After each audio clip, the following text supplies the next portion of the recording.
지역의 이슈를 속 시원하게 풀어보는 시시각각 경인으로 이어갑니다. 인천하면 많은 사람들이 인천 상륙작전, 메가더 장군 등 전쟁의 이미지를 떠올립니다. 하지만 최근 남북 정상회담 그리고 북미 정상회담으로 인해 한반도 평화 분위기가 조성되면서 북한과 인접한 인천이 한반도 평화도시로 주목받고 있습니다. 이에 발맞춰 인천시도 이 평화도시 인천을 위한 조례 제정에 나섰는데요. 자세한 내용, 조례 발의를 준비 중인 손민호 인천시의원 그리고 이재필 기자와 함께 짚어보겠습니다. 안녕하십니까? 네, 안녕하세요. 자, 인천을 국제적인 평화도시로 만들겠다. 인천 시민단체가 평화도시 인천 조례 제정의 필요성을 밝히며 한 말입니다. 하지만 시민들 평화도시가 된다고 그리 특별하게 달라지겠느냐 이런 회의적인 목소리도 나오고 있는 것이 사실인데요. 조례 준비 중인 손민호 의원께 먼저 좀 여쭙도록 하겠습니다. 평화도시 관련 조례가 필요한 이유 어디에 있습니까? 네, 사실 조례라는 것이 상위법에서 지자체에 위임한 사항을 어떤 절차적인 정당성을 확보하기 위해서 제정하게 되는 것인데요.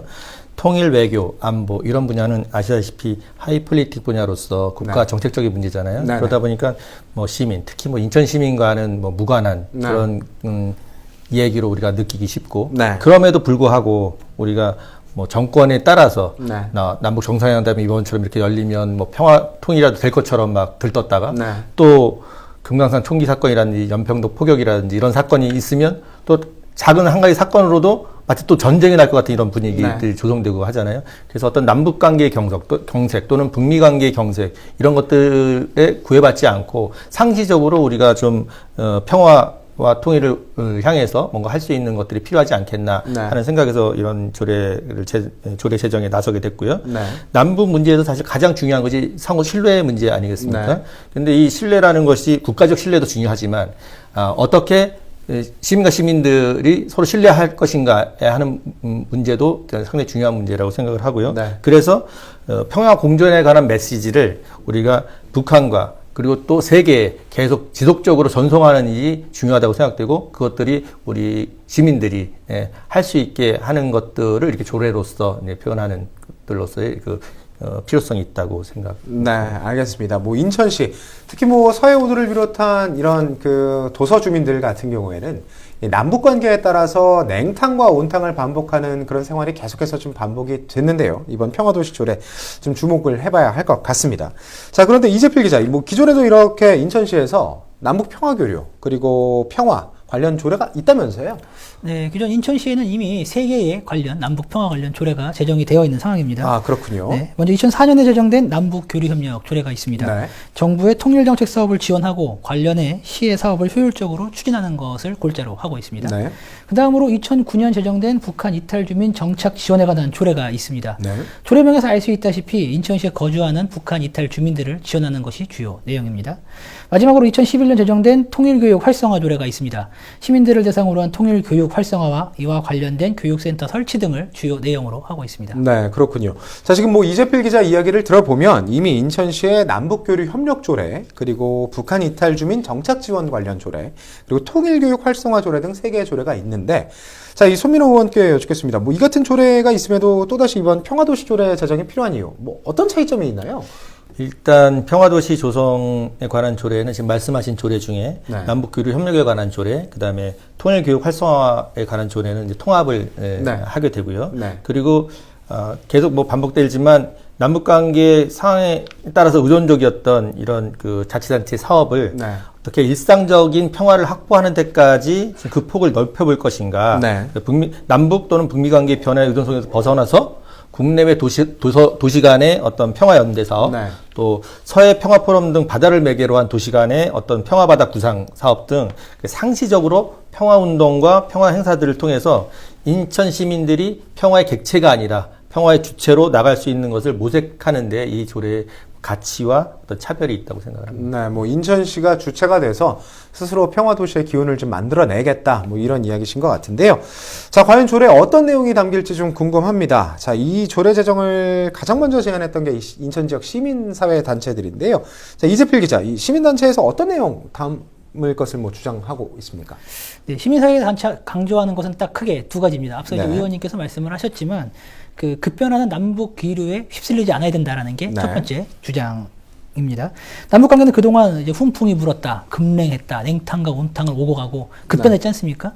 근데 이런 그에 맞춰서 이제 그 분위기에 맞춰서 그 정부 정책도 급변해 왔고요. 네. 그러니까 이런 정부와 세계 정세의 변화와 상관없이 인천시만에서 꾸준하게 언제든지 계속해서 사업을 추진해 나갈 수 있어야 한다는 게 첫 번째 핵심이고요. 또 남북 관계는 솔직히 지방 정부보다는 중앙 정부에서 키를 잡고 핸들링을 해온 게 사실이지 않습니까? 그렇게 하는 게 맞고요. 특히 또 평화라는 말 자체가 굉장히 추상적이잖아요. 그렇기 때문에 이에 평화도시 인천을 구축하기 위한 구체적인 목표 설정. 그리고 이제 지방 정부와 시민사회 그리고 지역 주민들이 평화도시 조성을 위해 담당해야 할 역할들을 확실하게 정해야 한다라는 게 시민사회가 강조한 두 번째입니다. 네, 알겠습니다. 자, 이 뭐 조례 내용 관련해서 어제 인천에서 토론회가 있었던 것으로 알고 있습니다. 손민호 의원께서 직접 참석하셨던 것으로 알고 있는데요. 구체적인 안이 좀 나왔습니까? 네, 그 안도 나오고 지금 우리 이재필 기자님 말씀 중에 통일과 평화 이제 규정하기가 모호하다, 추상적이다 말씀하셨는데 사실은 평화라는 단어보다 통일이라는 단어가 사실은 더 좀 추상적이에요. 우리가 잘 생각해보면 평화가 좀 더 구체적인 용어일 수 있습니다. 통일보다는 평화부터. 그리고 이제 이 조례에서 가장 중요한 부분은 일단은 그 평화도시 조성에 관한 기본계획 수립을 이제 강제하고 있다는 거고요. 5년마다 한 번씩 이 평화도시 기본계획 수립을 하게 하고 또 이제 위원회를 이제 구성하게 하는 건데 사실 이런 많은 조례들이 위원회 구성을 강제하고 있지만 위원회가 실무적으로 움직이지 않는 것이 또 사실이기도 합니다. 그래서 어떻게 이것들을 좀 실질적으로 움직이게 할 것인가. 그리고 이 지금 민선 7기는 소통과 협력을 아주 강조하는 그런 지금 정부인데 그럼 이 소통과 협치를 강조하는 것들을 어떻게 시민들이 소통과 협치를 잘하고 있다. 이렇게 느낄 수 있을 것인가 하는 부분 중에 이 평화도시 조성 사업이야말로 소통과 협치를 잘한다고 느끼게 할 수 있는 좋은 사업이에요. 그래서 상당 부분 그 민간이 주도하게 해야만 시민들이 체감하는 평화도시 인천. 그러니까 관이 주도해서는 시민들이 체감하기 좀 많이 어렵거든요. 그래서 어떻게 이것도 구현해낼 것인가 해서 그 위원회에 그 상설 기구랄까요? 협의체. 용어가 갑자기 생각이 안 나는데, 상설위원회를 두어서, 그 실행위원회, 실행위원회를 둬서 실행위원회가 이것들을 전담해서 좀 할 수 있도록, 상시로 민간과 협력해서 협치를 할 수 있도록 하는 것들을 이제 그 규정을 하고 있습니다. 어쨌든 뭐, 관이 아닌, 인천시가 아닌, 인천시 시민들이 좀 참여하고 직접 주도하는 그런 통일운동, 평화운동을 좀 만들어 보겠다, 뭐 이런 이야기신 것 같은데요. 자, 그런데 이게 손민호 의원님께 한 가지 좀 더 여쭤보겠습니다. 사실 많은 사람들이 뭐 평화, 통일, 남북 문제를 과연 뭐 광역지자체에서 풀 수 있는 문제냐, 이게 좀 회의적인 시각이 사실 있거든요. 뭐 거대 담론 아니냐, 중앙정부도 못하고 있는 것들인데 인천시가 나선다고 한들 뭐 특별히 달라질 것이 있겠느냐, 이런 이야기들도 나오고요. 특히 과거에서 이제 뭐 전임 송영길 시장님 때도 마찬가지입니다만 어떤 민간 교류 사업을 추진을 할 때 이 중앙정부가 제동을 건다거나 이렇게 사업이 막히는 경우가 여러 차례 있었거든요. 이 점에 대해서 사실 회의적인 시각이 있는 게 사실인데 이런 점은 어떤 식으로 좀 풀어가야 한다고 보십니까? 이게 우리가 남북 교류 협력 지원에 관한 조례, 통일 교육에 관한 지원 조례가 있지만 그럼에도 불구하고 평화도시 기본 조례를 조동 조례를 발의하게 된 그 이유인 거죠.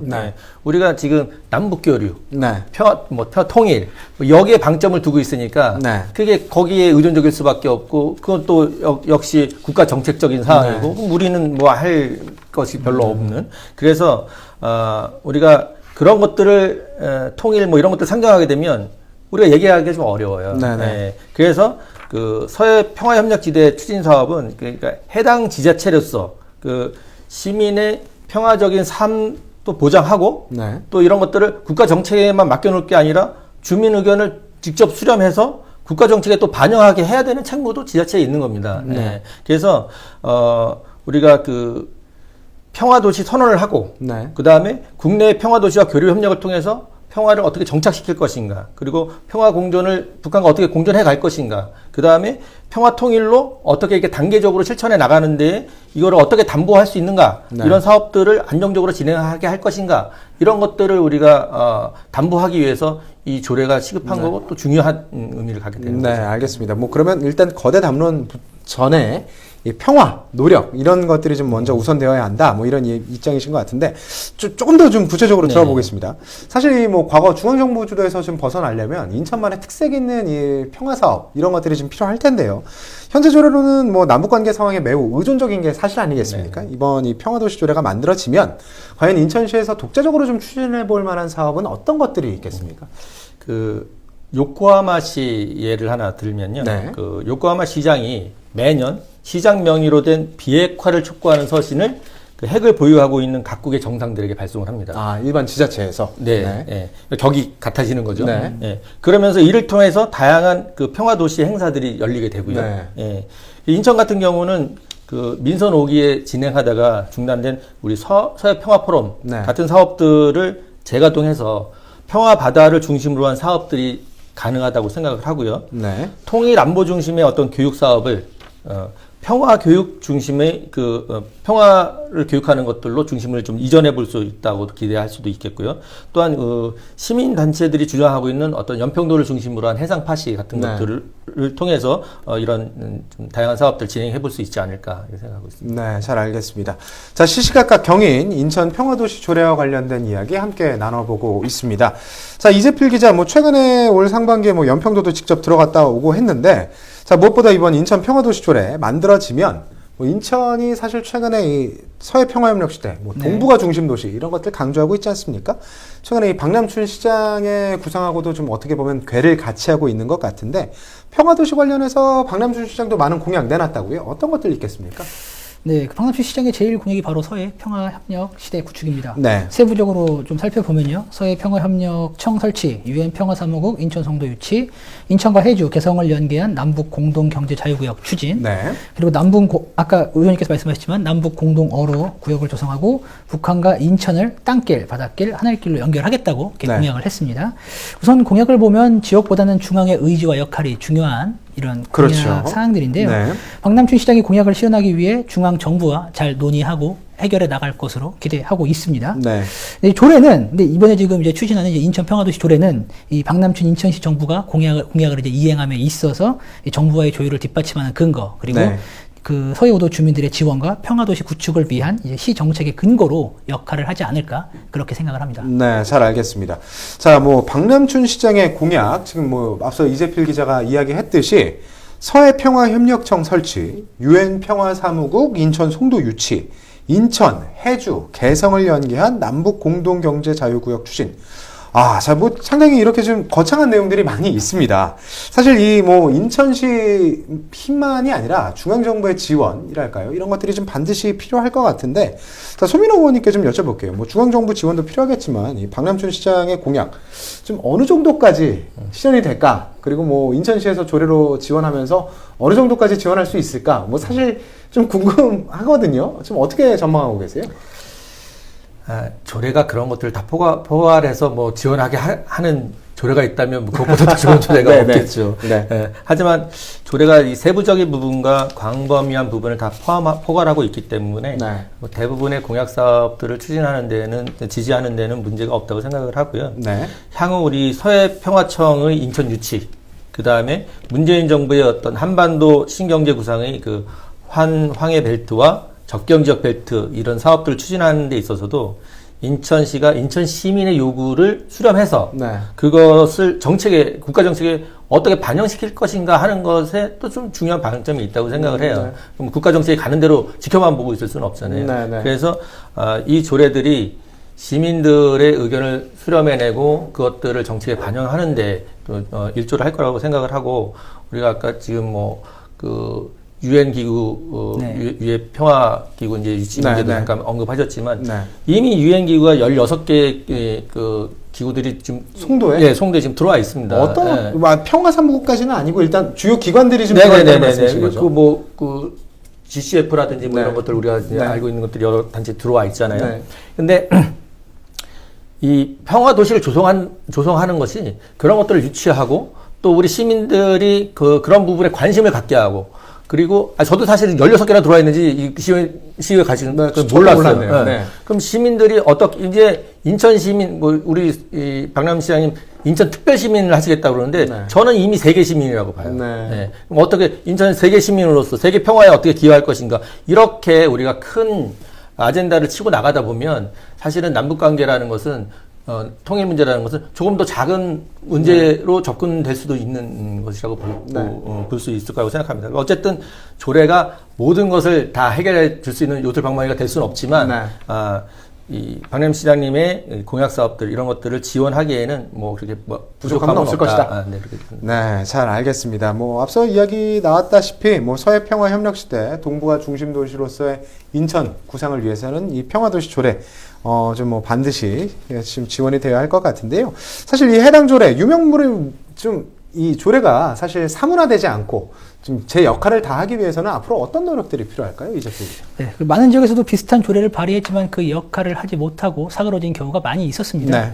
네, 그런 의미에서 이번에 추진 중인 인천 평화도시 기본 조례는 그 구체적인 조항들을 앞서 말씀드렸지만 포함하고 있어야 한다고 저는 생각을 하고요. 네. 어떤 내용이 이제 포함될지는 이제 가는 나왔지만 본회의 통과돼봐야지 정확히 나오겠죠. 네. 네, 가령 평화도시 이제 구성을 위한 민간협의체 구성이라든지 협의체 의결 사항을 인천시 정책에 꼭 포함한다라든지, 네. 뭐 그리고 그 의결된 사항들은 예산을 세워서 반영을 한다라든지 이런 구체적인 사항들이 꼭 포함되어서 실질적으로 움직일 수 있어야지만 이렇게 유명무실해지지 않고 구체적으로 활약을 할 수 있지 않을까 그렇게 생각합니다. 네, 뭐 앞으로 많은 논의가 좀 필요할 것 같은데요.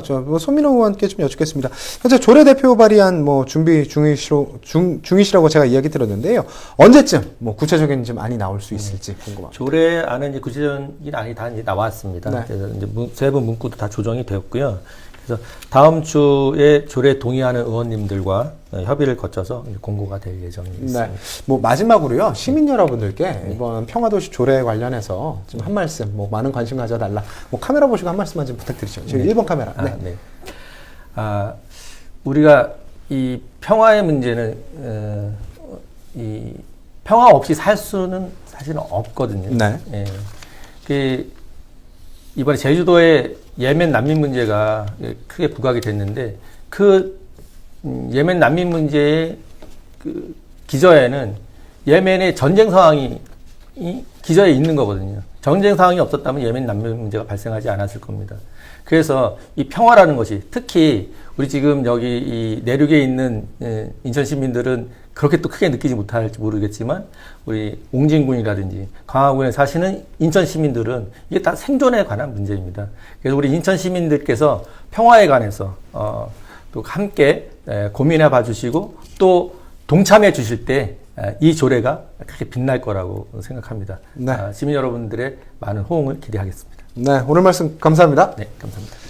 자, 속 시원한 지역 이야기가 있는 곳 시시각각 경인, 오늘은 인천 평화도시의 조례와 관련된 이야기 함께 나눠봤습니다.